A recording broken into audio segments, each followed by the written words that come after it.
Ever since Trump became president, he's been trying to fulfill his campaign promise to make America safe again.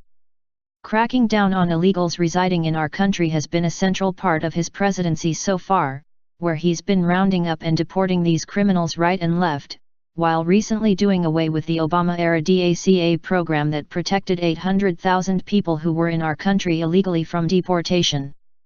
Liberals have been completely unhinged over President Trump daring to uphold the law, where they continue to slander him as some sort of bigoted Mexican-hating racist, despite the fact that our president is simply putting the interests of the American people before illegals, criminals, and potential terrorists.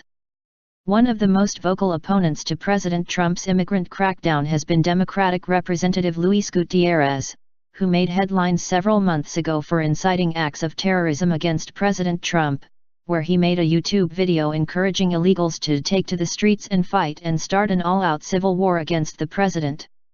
But calling for blood and violence in the streets wasn't quite enough for Gutierrez, who has just been caught in a career-ending scandal, after it was discovered what he's been secretly doing with taxpayer dollars for years.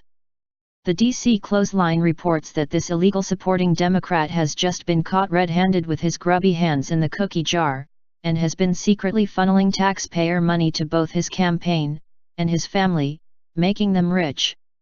Via D.C. Clothesline. According to a new report from the Washington Free Beacon, Representative Gutierrez has paid his wife and daughters hundreds of thousands of dollars from campaign funds over the last 5 or 6 years.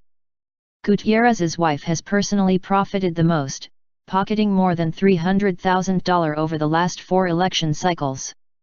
The first time Zoraida acted in an official capacity for the campaign, in 2010, she pulled in over $44,000 and was the top recipient of cash from the Gutierrez campaign that year. Zoraida then pocketed over $93,000 in 2012, making her the biggest beneficiary of campaign funds for the second election cycle in a row. The committee disbursed $383,848 in 2012, so Zoraida's payments constituted roughly 25% of all campaign expenditures.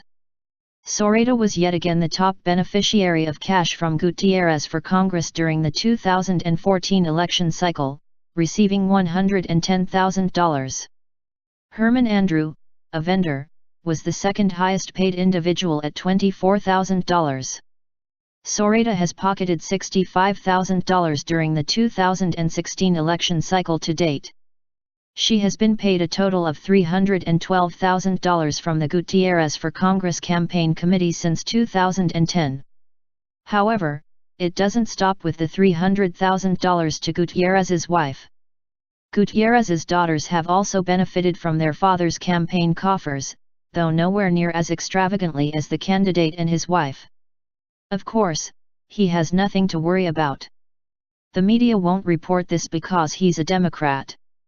It's truly a wonder how these Democratic criminals are still allowed to roam the streets free. Inciting acts of terrorism is now becoming just a common occurrence, as these liberals actively encourage blood and violence in the streets in order to resist President Trump. Being that there's currently over 11 million illegals in America, Gutierrez's calls for them to rise up is a serious threat towards our country. Liberals always like to argue that America is a country of immigrants and that our doors should therefore be automatically open to whoever wants in. The issue with opening our borders is that we have no idea who is flooding into our country, consequences that were on full display earlier this week in New York City after a ISIS-backed Muslim psychopath mowed down innocent bicyclists and pedestrians in a fatal attack that killed 8. It's time that we stop letting Democrats like Gutierrez hide behind the First Amendment and incite acts of terrorism against our president. Hopefully this latest scandal of him stealing hundreds of thousands of dollars from the American taxpayers in order to pad the pockets for his campaign and family members will finally end his career, and put this domestic terrorist clown behind bars where he belongs.